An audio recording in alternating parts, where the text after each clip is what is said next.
So first of all, thank you. I would like to begin by saying there is another reason that I started the service with the most wonderful time of the year. I know we hear it all the time and you're probably tired of it, but every year I get the same people saying, why do we say this by there will be scary ghost stories and tales of the glories of Christmases long, long ago? Because A Christmas Carol has become such an ingrained part of our Christmas tradition that we forget it is a scary ghost story. It's not what it's become with all of our adaptations, but that is what it started as. And why? Why did Charles Dickens write a ghost story to be a new Christmas tradition? And maybe it just happened organically, but this actually was a time in England during which people were deliberately trying to cultivate Christmas traditions. For example, the first Christmas card was sent the same year that A Christmas Carol was written. This was kind of a renaissance, a time of deliberate culture forming. So it was not an accident that Charles Dickens wrote this. And a ghost story seemed natural to Dickens because to Dickens, I say with a small degree of certainty, we can assume that fairy tales were Christmas stories to Charles Dickens because fairy tales are stories of transformation. And if Christmas is anything, it is a story of transformation. In the Christian holiday, it is the time when the God of everything transformed himself into a helpless human infant. Whether you believe that literally or not, that's what the story is about. And so that's a really amazing thing. Also, because stories matter. In the excerpt that I read from A Christmas Carol, where Scrooge's nephew is extolling the virtue of Christmas, everyone who agrees with that, they feel a stirring in their hearts. In the story, Bob Cratchit applauded after this, but it didn't change Scrooge's mind at all, because grand speeches and wonderful epiphanies never matter as much as stories. That's why Jesus always spoke in parables. It's why the greatest prophets in the Old Testament spoke in parables. It's why most of the world's traditions tell things in stories. And so even for Scrooge himself, he has these spirits come. The spirits were amazing and miraculous, and their appearance in part helped soften Scrooge. But what really mattered was that the spirits were not only sharing memories and current events and possible future events, they were doing it in a way that told a narrative. When they chose which memories to relive with Scrooge, they didn't only show happy memories. They didn't only show sad memories. They showed a mixture, but they combined them into a narrative. And I think when we're looking at our own histories, that's something that we can be aware of too. In the song with I Like Life, Scrooge starts off with, I hate people, I hate life, life hates me, but he can change his narrative. He can focus on the things that are good in life. He can focus on the songs and the music and the drink that he's drinking and the thoughts that he's thinking. And that's something that we ourselves can do. And I think it's also something that we can be aware of. It's not fooling ourselves. Like if we're trying to convey a happy narrative, that doesn't mean that we forget the bad things that happen. Things that are cyclical, we can't forget, especially if there are bad memories tied to that. We can't pretend that they didn't happen, but we can try to construct our narrative in such a way that it can be the story of Christmas. Every Christmas is going to be different. The meaning of Christmas is going to change in some ways over the years, but the spirit of Christmas, as professed by Bob Cratchit, can remain true. So I'm going to give a very short narrative of my Christmas experiences to start us off, and then I'll invite everyone else to share. So I always enjoyed Christmas time as a child. I grew up not only, I did have a happy family. Things were pretty ideal for me, and I was aware of it. So that was no small blessing in and of itself.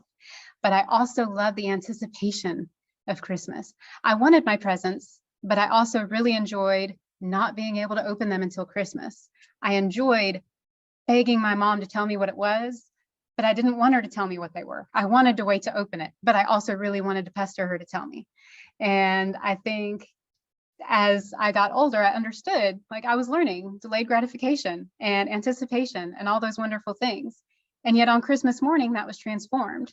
I really enjoyed opening my gifts, and they were no longer these mysterious packages.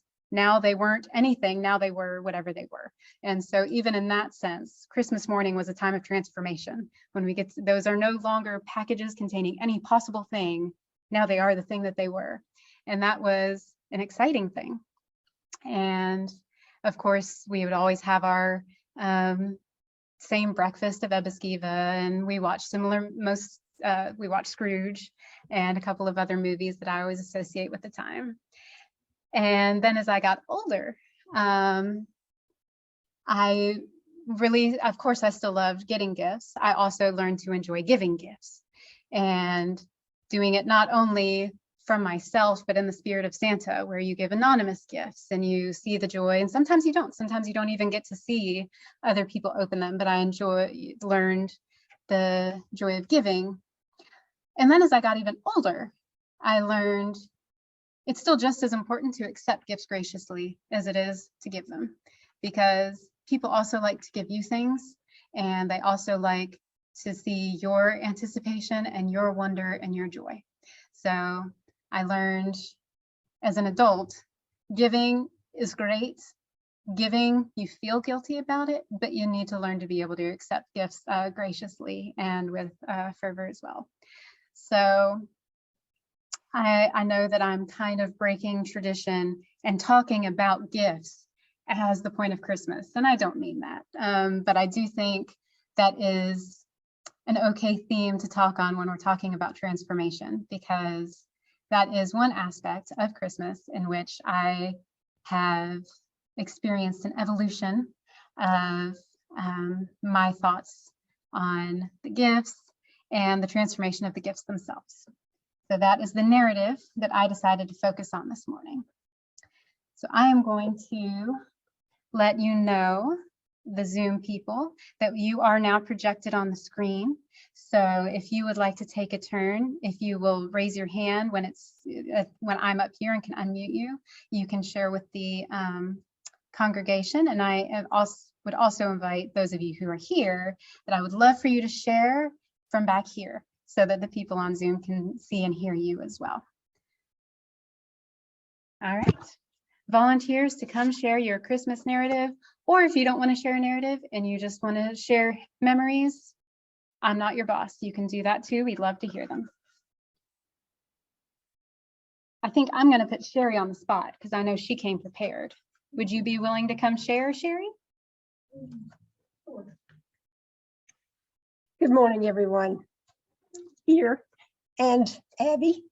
So I didn't really come prepared with a narrative or a story to share, but when I learned that Tanya had volunteered to lead us in a little discussion and looking backwards at Christmas and Christmas memories, it occurred to me when I woke up this morning that this might be an appropriate little, what do you call it, show and tell. I couldn't make show and tell because several years ago I came across it at a thrift store. And it's just an album, a scrapbook type album, but it's decorated. All the pages are Christmas themes and the outside looks like Christmas. And so if you know me well at all, you know I take pictures. And at my house, I have numbered photograph albums that begin when my oldest daughter was born in 1970. I think I'm up to number 147 now. So that's one of my claims to fame, is that I do keep photograph albums, and I do actually print them and put them in a book and label them so we can go back and remember what happened when. So that has been an ongoing thing in my life. It's like, if it's not in my album, did it even really happen? That's, I'm a chronicler of my life and the people around me. So I brought it this morning, and afterwards, anybody who's here that wants to look, it starts with a picture of, I didn't go back to my childhood. I do have a few pictures of my childhood, but y'all can look afterwards, the ones who are here. And Abby, you can see the first picture in there is a picture of Tasha and Tava, my two oldest daughters, when we won a giant stocking in 1973, and they got their picture in the paper here at the Statesboro Herald for winning the giant stocking at Sea Island Bank. And then the next picture is 2015, when we're up to like a dozen stockings hanging across the mantelpiece. So I'm happy to share the book with the pictures that trigger a lot of Christmas memories for me. Thank you. I was just going to stand on here so that people would know that there is still someone here. Adrienne is going to come share now. All right. Well, when I was a girl, on Christmas Eve, my mom would spend days baking these Christmas cookies, and she would put them in tins, and we would put them all in the back of the car, and we'd get in the car. And we lived in a suburb outside of Boston, and we would spend Christmas Eve night driving from house to house, some family, some friends. And every time we went somewhere, she would bring in the Christmas cookies. And there were certain families. Okay, there were certain families that we would go to visit every year. There was one family where we always made sure we were there at midnight, and they would rip open there was a lot of kids, and they would rip open their presents. And there was another family we would go to, and they were Italian, and they would have all of this amazing food that we only got to eat once a year. So we would wait for that. And I just had a lot of wonderful memories about that. And then another thing I remember was, so we would get home and it would be really late. It would be, so we were there for the unwrapping of the midnight present. So you figure, and that was probably an hour away. So we got home at least 1 o'clock in the morning. And when we would get home, that's when my dad would start to put together the Christmas presents. And you know how they come in this box, and it's like a piece of paper with instructions and the screws and anyway, he would start putting things together. And I remember one year he was having a heck of a time, and I was old enough to know that it was my dad and not Santa that was putting the presents together out there. But there was a lot of loud banging and crashing, and my dad not being very happy about the whole process. But I remember laying in bed and thinking, boy, I hope whatever it is he's putting together is for me, because it was taking a lot of effort. And I got up the next morning, and there was this giant blackboard, like the kind that they had in schools, and on one side was the blackboard, and the other side was a whiteboard with little letters with magnets on them that you could arrange. And it was for me, and I was very happy. So lots of good Christmas Eve memories in my family. Yeah. Barb, would you like to share? Sure. Yeah, I'm remembering probably my most unusual Christmas, and it was many and many a year ago in a city by the sea. I was backpacking around Europe for a very long time, and at Christmas time, I landed in a youth hostel in Crete, the Greek island of Crete, in the city of Agios Nikolaos, how appropriate. And we were staying in a youth hostel. There I was with, I think, Canadians, French kids, Germans, Brits, Australian, New Zealand backpackers like me. I think I was the only American. And we were all, of course, not very well off. And the youth hostel owner brought in to us all of these chickens and vegetables. And so in Crete, there were no ovens in houses, and people had to take whatever they wanted to bake to the local baker. So we fixed up these chickens and vegetables and carried them out to the local baker. We found a little branch of a tree and decorated it with shells. And then we marched our baked goods back to the house and joyfully ate it and sang Christmas carols in many different languages. And there were no gifts. It just seemed like a pure experience of loving and giving. And it just stands in my memory and warms my heart.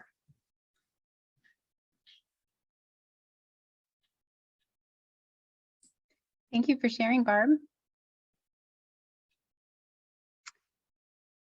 Oh, while I'm up here, I'm going to share another memory that I have. And again, it does resolve around gifts, so we'll just do that.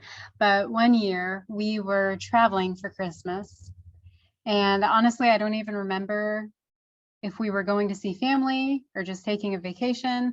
I just remember being in a hotel room on Christmas when, you know, we would normally exchange all of our family presents. And I know my brother, more than anything, wanted this particular drum set.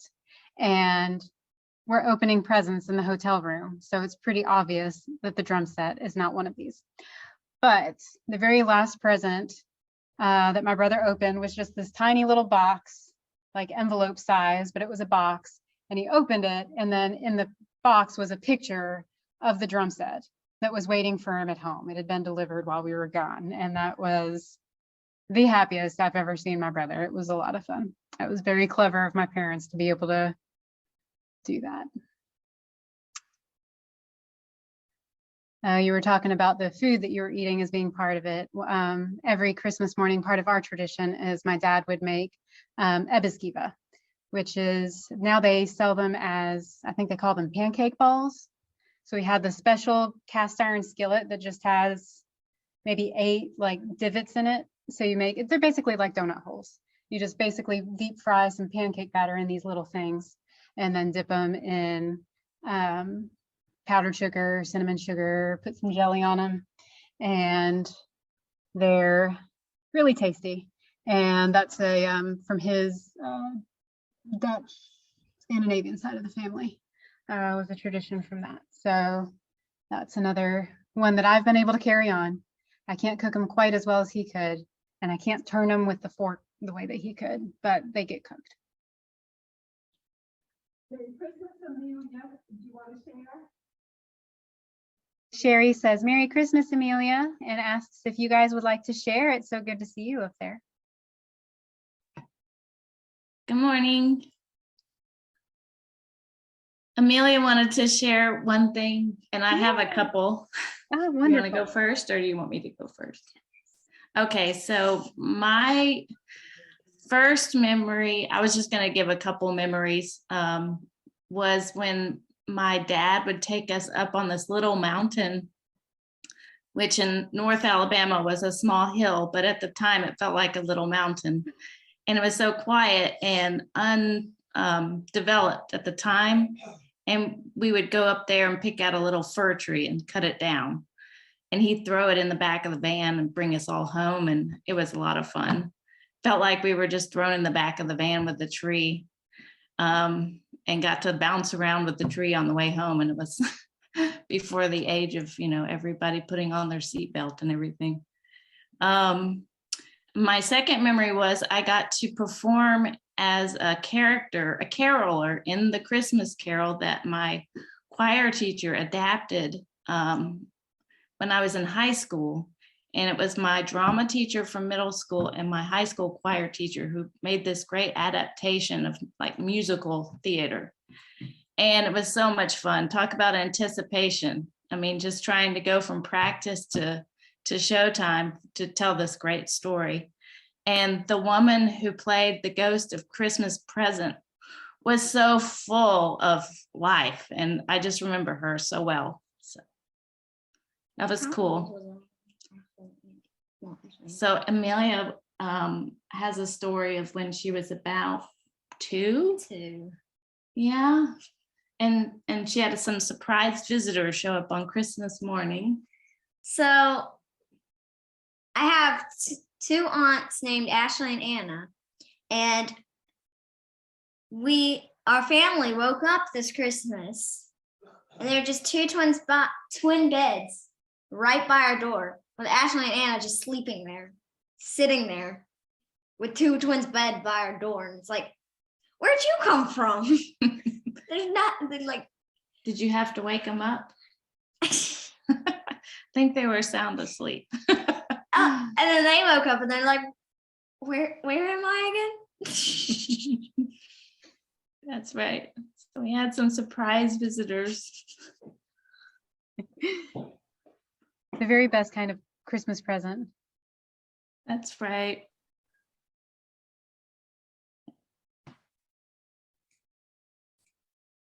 I have another real quick Christmas memory from my childhood. Our beloved pet, Manyunk, was a little black terrier mix.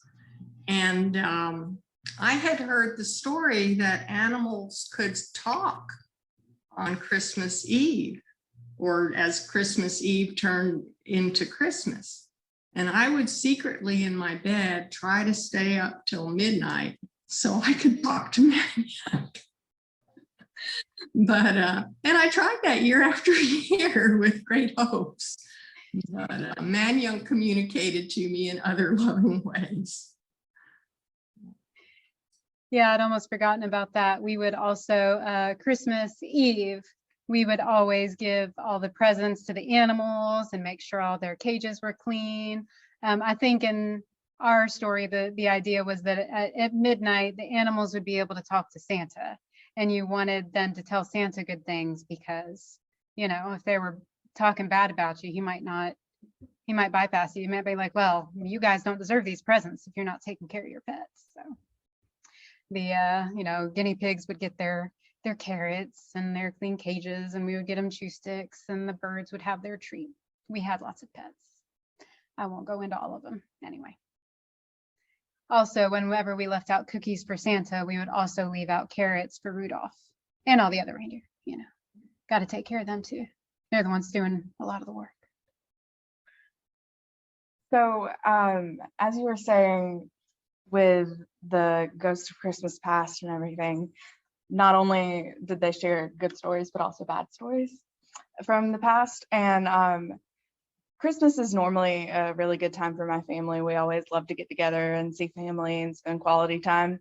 But there's this one specific Christmas where Mom and Dad both had the stomach flu, and it was miserable. But the new year after, and like those weeks leading up to having to go back to school, were some of the most fun times, because we kind of just did all of our fun things that we would normally do for Christmas like 2 weeks later. And it was just like, I don't know why it was so much fun to do them at the wrong time. It felt, I don't know, like we were doing something bad but good. It was just a really interesting way to spend Christmas and the new year as a child.